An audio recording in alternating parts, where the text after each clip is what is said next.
كلنا عندنا مواهب مختلفة عن بعض، لكن في ناس تانية بتعمل حاجات من الصعب على أي حد إنه يعملها. وفي فيديو النهاردة هوريكم 40 شخص بيمتلكوا مهارات ومواهب خارقة للطبيعة مش موجودة عند أي حد. أنا محمود المغربي، ما تنساش دعمك للفيديو بلايك والاشتراك في القناة. صلى على الحبيب ويلا بينا نبدأ الفيديو. للأسف ساعات بنعمل باسورد الموبايل وننساه بعد دقايق، لكن تخيلوا هنا الشخص ده عامل الباسورد بتاعه بطريقة مستحيلة بجد.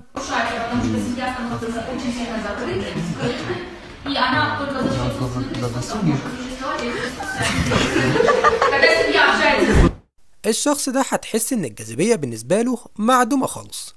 متخيلين قوة أعصابه اللي بتخليه يعمل كل اللي شايفينه قدامكم؟ أكيد اللي حصل ده مجاش بسهولة، ده جه بعد تدريب طويل جدا.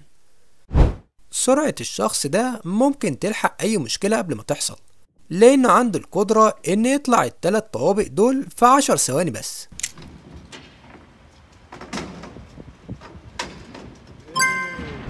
ما كنتش متخيل إن هشوف سبايدر مان في الحقيقة.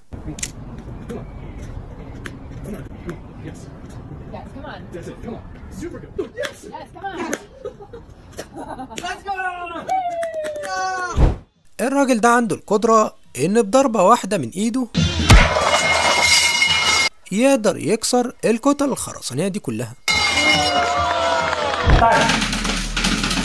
ده بقى من عالم تاني خالص، يقدر يكتب الحروف الأبجدية كلها في خلال 3 ثواني وربع.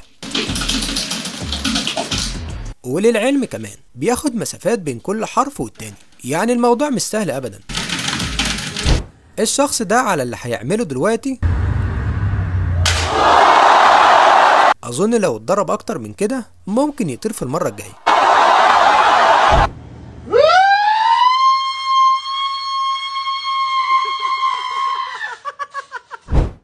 أهو الشخص ده بالفعل اللي يستاهل نقول عليه بطل خارق. قدر بإيد واحدة يرفع حوالي 95 كيلو مرة واحدة، ودي مش حاجة عادية خالص رغم الإصابة اللي عنده.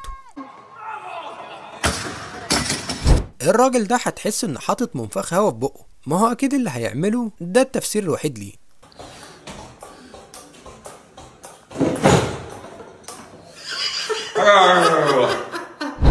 العامل اللي شايفينه قدامكوا ده مجرد ما تشوفه هتحس إنك في عالم تاني خالص، واللي هو بيعمله هينسيك أصلا أنت عاوز إيه، علشان هتكون مركز معاه في كل حركة هو بيعملها.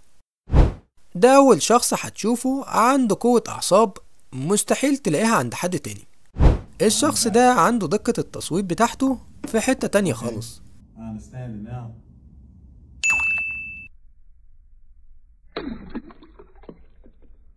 الشعب الصيني كل يوم بيبهرنا بحاجة جديدة عن اليوم اللي قبله، زي العرض البهلواني اللي شايفينه قدامكوا ده. الدقة اللي عندهم بتثبت لك إنهم اتدربوا صح. تخيلوا هنا وزن الحجر اللي الشخص ده بيحاول يشيله، أكيد تقيل جدا، ورغم كده رفعه في الآخر، وده مش سهل أبدا، لكن قدر يعملها بمهارة وقوة غير عادية. John.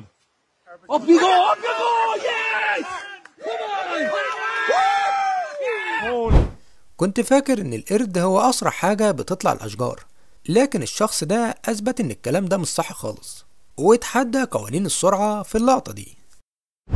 عاوزكم تكتبولي في التعليقات البنت الصغيرة دي هتعمل كام لفة هنا.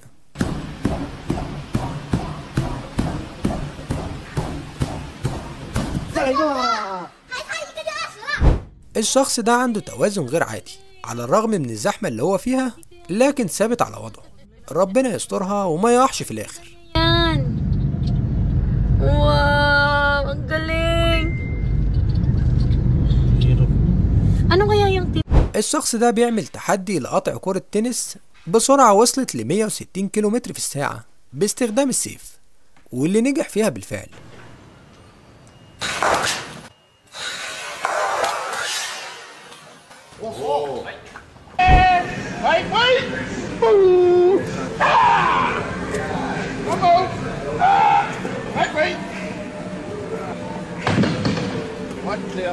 تخيلوا بعد 870 محاولة فاشلة الشخص ده اخيرا قدر ينفذ الحركة دي. العرض ده اكتر حاجة هتشوفها جامدة النهاردة، فكرة انه يتحرك بشكل دائري وبالسرعة دي، وكمان مفيش ولا طاقية وقعت منه، فدي حاجة فوق الخيال بشوية. الراجل ده بيتحرك في الهوا وكأن الجاذبية مش موجودة بالنسبة له. دقة التصويب اللي عند الشخص ده حاجة فوق العادي بالفعل. شوفوا اللي عمله هنا. Кто просил торцевой ключ? Или вот такой вот? Пожалуйста, ребята. أظن مفيش دقة أفضل من كده. قوة الراجل ده فوق العادي. تخيلوا إنه قدر يرفع العربيتين من الأرض بمنتهى السهولة وكأنهم ولا حاجة بالنسبة له.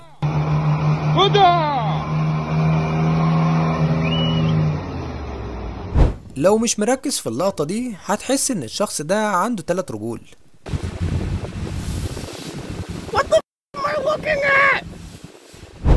سرعة الشخص ده في تسلق الجدار اللي قدامه بجد مش محتاجة كلام. هتحس إن الموضوع سهل جدا، لكن الحقيقة إنه أصعب مما تتخيل.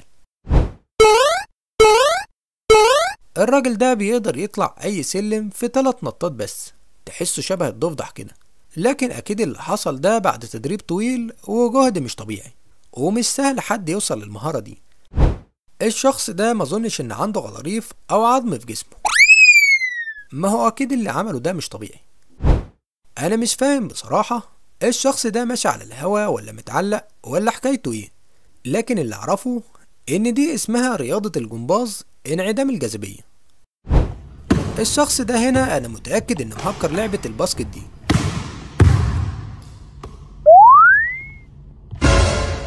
مش فاهم إزاي رغم المسافة الكبيرة دي كلها، لكن الموضوع سهل جدا معاه. بيقدر يجيب الكرة بوشه وكمان بظهره وبالسهولة اللي شايفينها قدامكم دي.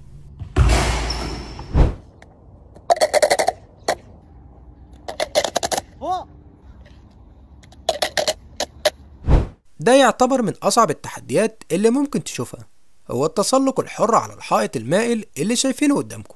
الموضوع ده صعب جدا، لكن الشخصين دول عندهم قدرة غير عادية خلت الموضوع ده سهل جدا بالنسبة له.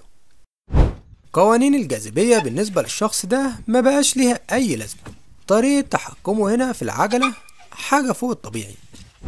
كلنا عارفين رياضة نط الحبل العادية، لكن تخيلوا لما يكون الشخص ده عنده القدرة إنه يجمع بينها وبين تمرينة الضغط في لحظة واحدة. أكيد ده في مستوى تاني خالص.